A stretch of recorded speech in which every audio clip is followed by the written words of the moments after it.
um dado completamente alarmante. Eu queria que o senhor começasse falando sobre essa mudança nas políticas públicas. O que seria isso para tentar reverter essa projeção aí assustadora, não é, professor? Boa noite. Boa noite, Patrícia. Sem dúvida nenhuma, são números muito importantes, mas não é surpreendente que isso tenha acontecido, porque o que a gente percebeu na última década, um pouco mais do que uma década, é que uma série de regimes socializantes se impuseram na maioria dos países da América Latina.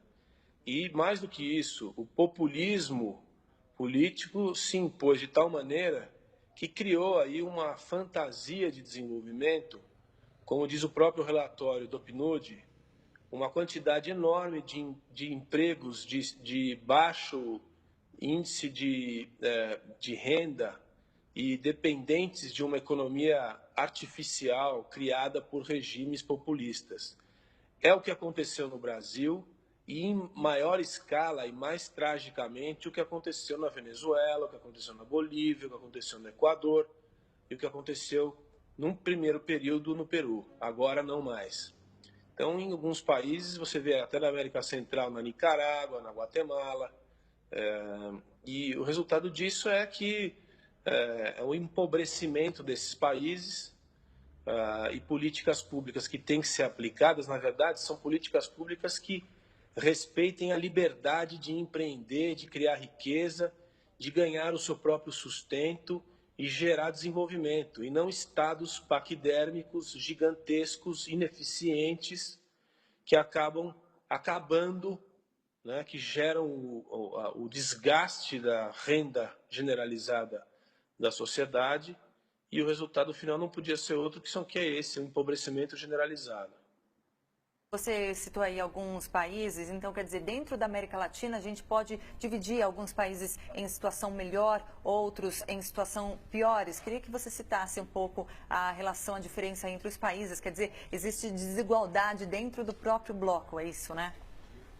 Sem dúvida nenhuma, existe desigualdade dentro de todos os países latino-americanos, mas para ficar na esfera dos estados latino-americanos, você tem um grupo que se descolou dessa onda populista, demagógica e trágica que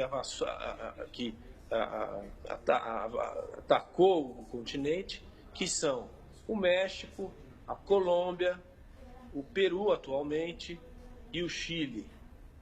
Do outro lado, você tem um lado mais radical, afetado por esse processo populista, você tem a Argentina, a Bolívia, a Venezuela, certamente, a Nicarágua, e aí você tem dois países que ficaram talvez no meio do caminho aí, entre eles o mais importante país da América Latina, que é o Brasil, que por alguma, eu diria, sorte ou pela sua grandeza e pela sua complexidade, acabou não caindo totalmente nessa trágica consequência que é o populismo.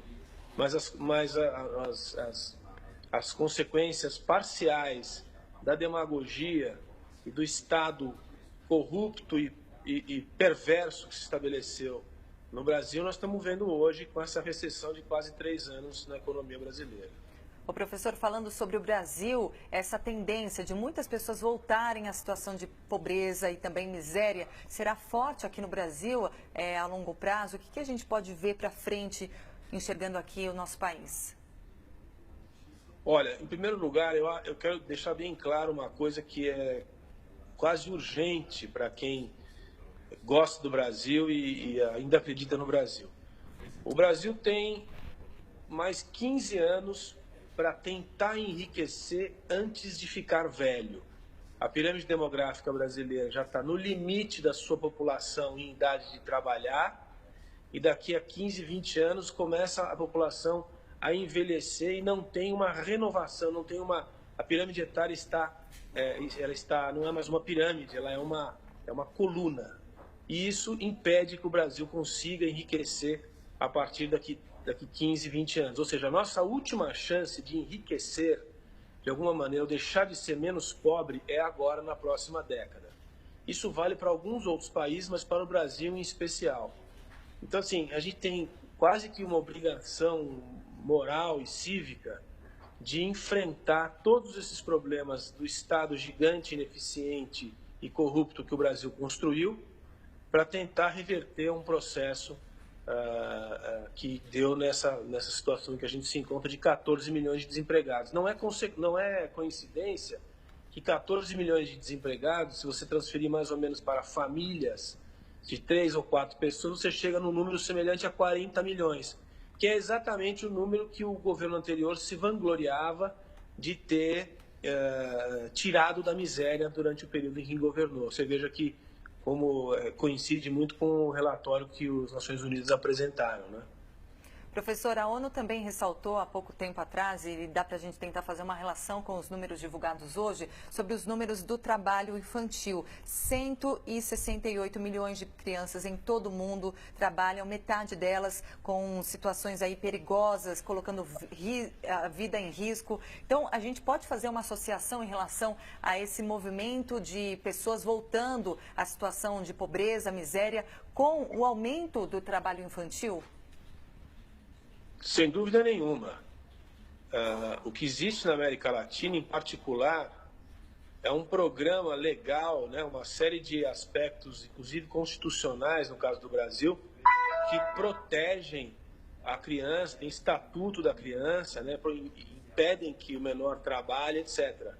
O fato é que são letras mortas, porque na ausência de trabalho decente e de oferta de crescimento e de construção de riqueza, o que as famílias pobres fazem é colocar os seus filhos para trabalhar, geralmente em condições subhumanas, na agricultura, nas cidades, etc. Então, assim, não só no Brasil, mas na América Latina, é uma questão de sobrevivência.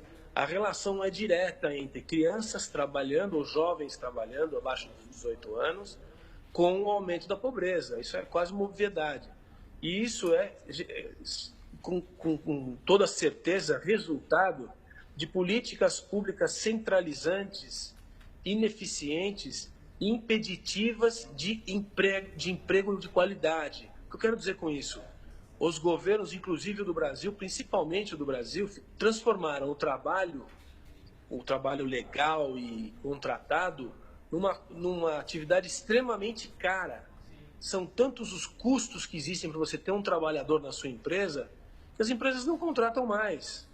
E é isso que gera, como consequência, um desemprego gigantesco e famílias passando necessidade e colocando seus filhos para trabalhar em subemprego. Quer dizer, professora, a ONU até chama atenção que para se reverter esse quadro não basta a retomada de um crescimento econômico, são outros fatores envolvidos também, não é? É curioso você ver as Nações Unidas, que têm um perfil de relatórios bastante, vamos dizer assim, que promovem a ação efetiva e atuante do Estado, fazerem um relatório dessa natureza. Mas eu vou te dizer qual é a resposta para esse grande dilema, esse grande desafio que enfrentam os países latino-americanos. É você promover a liberdade em todos os seus níveis. Enquanto no Brasil, ou na América Latina de uma forma geral, com exceção de alguns países como o Chile, o Peru e o México, hoje em dia a Colômbia, não criarem as condições de liberdade para se empreender, o que significa não ter custo nem burocracia para abrir um negócio, criar empregos, pagar menos impostos, poupar e investir no seu negócio, enquanto essas condições não forem proporcionadas, não haverá desenvolvimento e redução de pobreza. Continuará havendo uma enorme pobreza e um pequeno grupo privilegiado que vai usufruir das riquezas desses países.